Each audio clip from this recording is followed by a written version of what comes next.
Dr. Hernandez, talk to me about the meeting that took place yesterday and some of the discussions that were had that day. Yeah, so yesterday we had a great meeting. We had our school board trustees come in. We presented a plan to them with some considerations that we've had in the works over the last several months with our staff as well as our fiscal committee board members in ways to address our deficit budget, which is close to $28 million. And this particular discussion focused around facilities. Gotcha. And I know that there's 7 schools that are potentially going to be consolidated. How did you guys decide which schools? Because just for an example, I know Club Estates isn't on that list, but it's also in pretty bad shape. We saw that over the summertime. How did you guys decide which schools to put on that list? Yes, that's a great question. And so we really followed a process where we were studying the campuses. We took a look at what is the current condition of the campus as far as need of renovations, repairs, how old is the school, how big is the school, and then talking about size, we looked at the utilization of the school.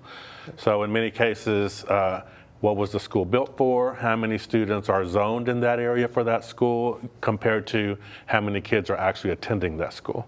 Gotcha. And so all of those were factors that we took into account, which helped us come up with the considerations that were presented yesterday. Gotcha. And I understand last year the deficit was somewhere around 22 million. This year, we went down 5 million more, and that was due to enrollment, right? Yes. Talk to me about how many students have been lost since 2020, if you know that number off the top of your head or an estimate. Yeah, I mean, I would say in an estimate since 2020, we took a really big hit with COVID. Many districts did. We're still trying to recover from that. I think from the time before COVID, we were right around 36,000 students. Then during COVID, we got as low as 31. And over the past several years, we've been able to climb back up to 33 plus. And slowly but surely, a couple hundred kids every year is that decreased enrollment.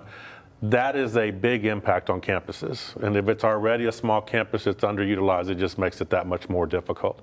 And so when you take the bigger picture, all things considered with the legislative sessions, many new laws to follow, many new requirements of positions that are required by school districts now. Well, you have to implement whatever the new legislative law is, but a lot of times you didn't get the funding to cover a lot of that. So that adds to the operation expense of school districts, which is making it difficult across the state.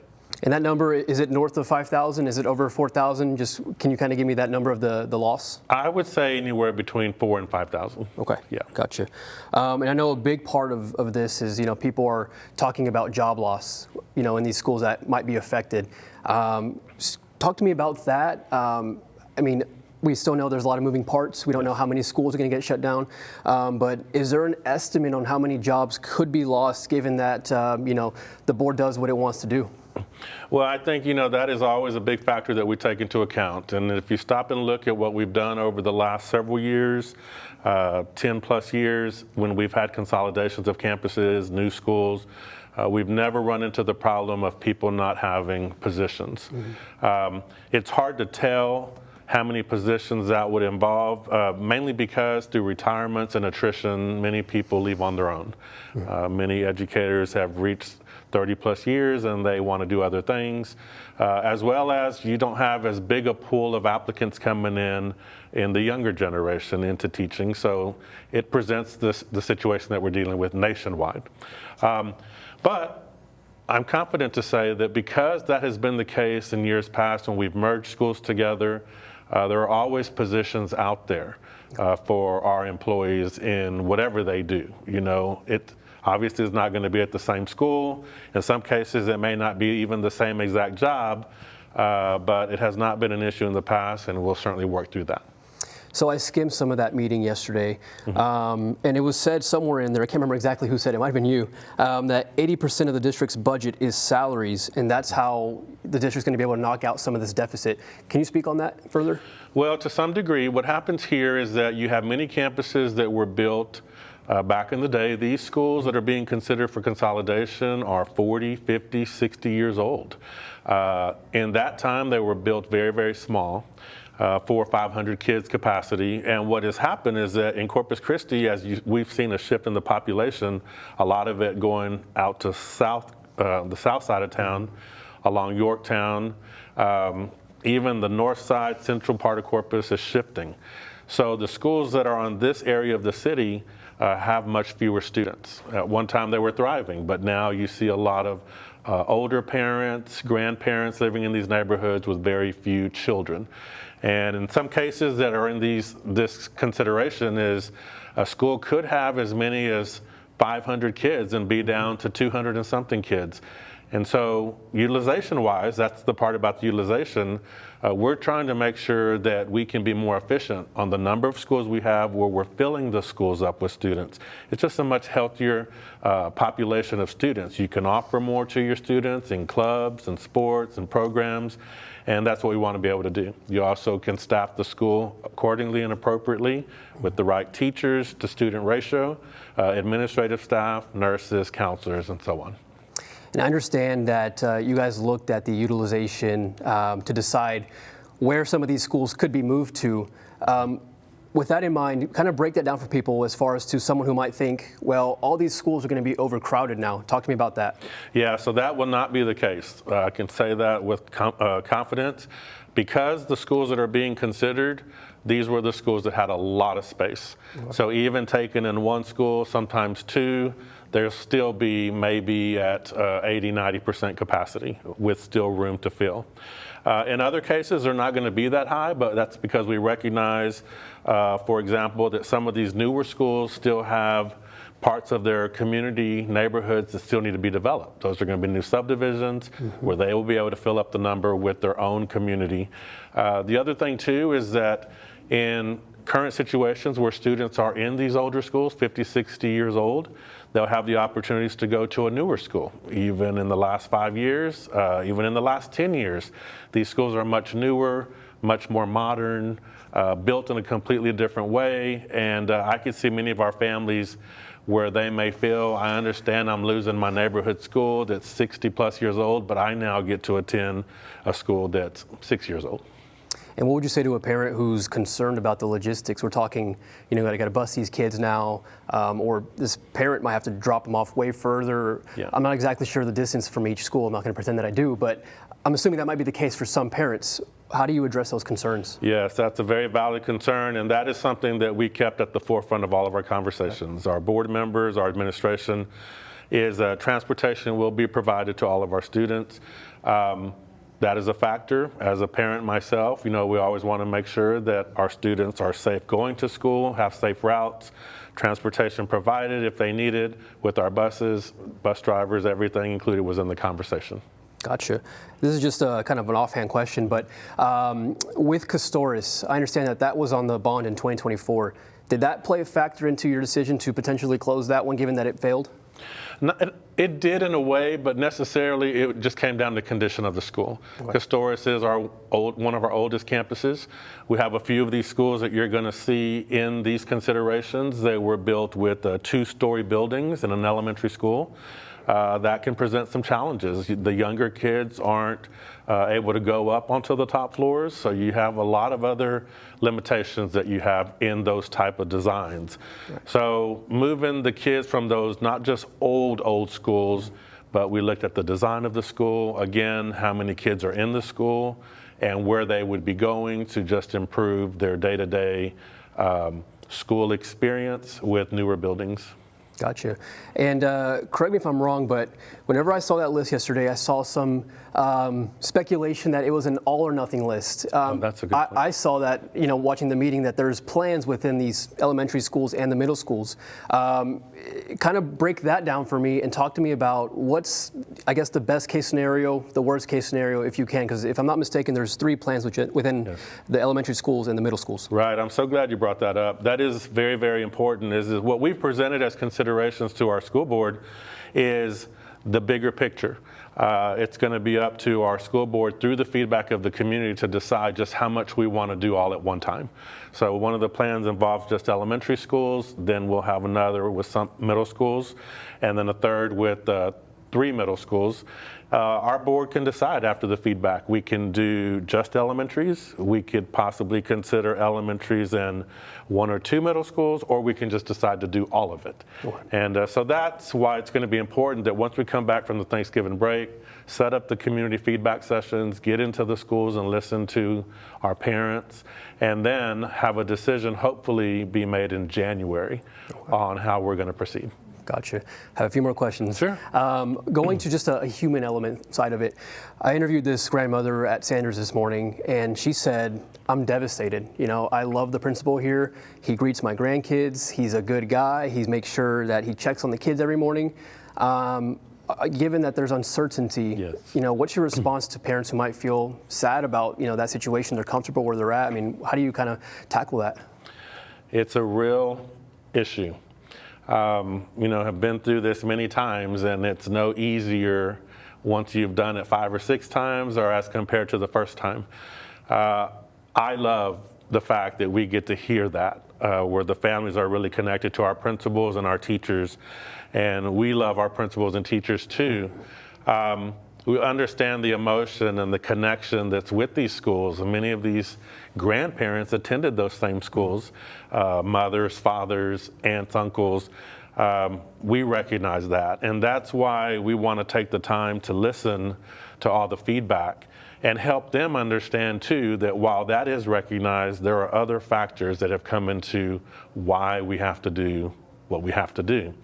And I think as they understand, they're going to be heard, but they're also going to see that there were multiple factors that came into the decision on if we move forward or not, and a lot of that's going to include the feedback that they give.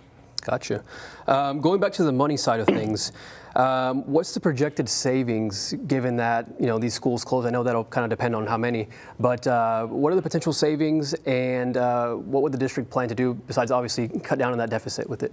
Yeah, you have some excellent questions. Those are all the things that we considered, and you know, as part of the workshop yesterday, though, that information was shared. I don't have it with me in front of me, but we did break it down to where we could show what would the savings be per campus. So the 5 elementaries the 4 elementaries versus the 3 middle schools, whether we did all of it, whether we did some of it, what would it save us potentially as a projected cost of each individual campus. But if we look in the bigger picture, if we were to go with all 7 campuses, we could potentially reach a savings of almost $11 million. Okay. And I know you guys floated the idea of potentially selling some property that the district owns as a part of knocking down some of this deficit. Is there any scenario where you guys do that and maybe some of these schools don't have to close, or is it a dual thing here? I mean, talk to me about that. Yeah, so they would be handled as 2 separate issues. Okay. I think that we're in a place where the considerations are one thing, a decision has to be made on that. The excess properties that we may have is a whole other factor that could still be addressed on its own. And in the end, that's why I was saying that this is a multi-step process where we have to look at all factors. Yes, we're looking at facilities. How can we better utilize what we have? Where can we have savings? If it involves a high-cost school, very, very old, then we're better off putting our kids into newer schools. We'll have to look at our salary savings, personnel at some point, and then just like you mentioned as well, it involves different factors. Yes, sir. A couple more here. Martin Middle School, I think it was you. You mentioned that they entered the 4th year of unacceptable ratings with the TEA. Did that play a factor into you guys deciding to, you know, close that one, or is it strictly the age, or did that? I mean, talk to me about if that factored in at all. To some degree, it had to come into the conversation. They're in the 3rd year, but we're so proud of our leadership at Martin, our principal, administration, and our teachers, because while they've had their challenges, this past year was a good year for them. They were able to get out of that situation and raise their overall grade to a D, hoping to reach that C, and this is in the 3rd year. So if the district makes decisions on their own, then it's going to be better received by the Texas Education Agency. But if we hold off and just put it off as kicking it down the road, and then they continue to struggle, then that could be a problem where someone is going to come and do it for you. And we didn't want that to happen, because a lot of times there's a lot of unknown when that happens, and it's at least in our control as to how we communicate and how we move forward and when we move forward. The other thing too that makes it tougher for Martin is that Martin has continued to lose students. And the lower your enrollment gets on a campus, the harder it gets to meet all the accountability requirements for the students you have. So whereas a healthy populated school is going to have multiple teachers per content area at multiple grade levels, you could get enrollment to be so low in numbers that you might have just one teacher teaching that content area, which is now carrying the weight of an entire school because of something that might have happened on just one particular test day. So, you know, there are a lot of factors to consider, but how old the school was, Martin is one of our oldest, very oldest. It is a high-need campus maintenance-wise, low enrollment, and then academic struggles. Yes, sir. Two more, quick one. Kathy yesterday mentioned that the district noticed that Vaders across Texas didn't pass this last election cycle. Is there a possibility that you guys look at that in 26? I mean, given the deficit and, you know, what we're looking at right now. Yeah, we have not had that conversation. I don't rule anything out, but I don't foresee that right now. We're trying to address all the issues we have in other ways. We understand that across the state and even in our area, we always want to take the taxpayer first into consideration on what we're doing with their taxes and things like that. So we weren't involved in those elections, but to see what was going on across the state really said a lot. So we'll address it in other ways. Gotcha. And my last question, just want to make sure I'm clear on this. You mentioned the 7 schools. They could happen all at once or in phases. But is the outcome going to be that these schools, maybe not in August of 2026, but eventually these schools will be closed?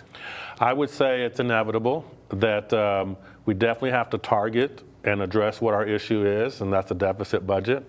It's also decreasing enrollment, particularly in many parts of the city. That's just not going to get any better. Like I said, because these were once thriving areas, these schools are 50, 60, 40 years old. There's not a lot of growth. There's not a lot of new families moving into these areas. It's not going to really help these particular schools in the future. What I see happening is that the numbers will just continue to decrease. And so we have to have the conversation, whether we do it now or whether we do it a few years from now. It's going to have that tough decision. So just clarify this for me real quick. With that, how many jobs are expected to either, you know, be lost or some of these employees make a move to a different school? Yeah, that's a very tough question to answer. I would say we don't expect any jobs to be lost. Okay. And the reason that's hard to answer is because these campuses are of all sizes. They all are staffed differently with the students that they have attending. It's all staffed on how many kids do we have here, not how many kids should we have here. Our teachers follow our kids. So wherever our students are attending, if that school is to close and move to another school, the teachers follow the kids. If for some reason that school becomes full on all of their positions, then we will put those teachers in other vacancies across the district at any of our other schools. That's very common with what we've done on all of our other consolidations. You'll have to forgive me. I have one more. Okay. Marty Bell raised some concerns yesterday about Miller dropping to a 4A. Talk to the people about, you know, why that is and what the district plans to, I guess, you know, do about that. Yeah, that's not really anything new for Miller in particular. I remember, you know, I've been superintendent here 12 years, been in the district 15 years. And Miller has dropped classification before. There was a time when my own kids were in school, we had some 6As, 5As, 4As. We've had 5As, 4As, 3As. I think that's the last time Miller made it to the state basketball tournament was when they were a 3A. And the way that works is that the UIL every 2 years realigns the districts. They're trying to balance out the different classifications and leagues, and they do it on enrollment. Now that's not a district enrollment, that's the enrollment of particular high schools. And so because the number is so fluid in high schools, what they right now could be different in 2 years. It could be that they're a growing district, get more kids, and they're going to jump maybe from 5A to 6A. Or vice versa, the enrollment is going down, and they could drop a classification. So at the end of every October, districts have to submit enrollment for each of those high schools, and the UIL will determine cutoff points, which they have not determined yet. But if we base it on what the number of cutoffs were last 2 years, it's possible that we could have 3 4A schools, 2 5A D2 and 1 5A D1. Gotcha. Now, when UIL makes that decision, we'll be able to see exactly who falls where. Gotcha. Dr. Hernandez, anything else that you want to say? No, appreciate the coverage. I just think it's great for our community to hear the rationale behind and the why. Again, just encourage our community families to come out, look for the dates on these sessions, come tell us what the thoughts are, and we'll definitely take all that into consideration. Thank you so much for your time, sir. You bet. Appreciate Thank it. You bet.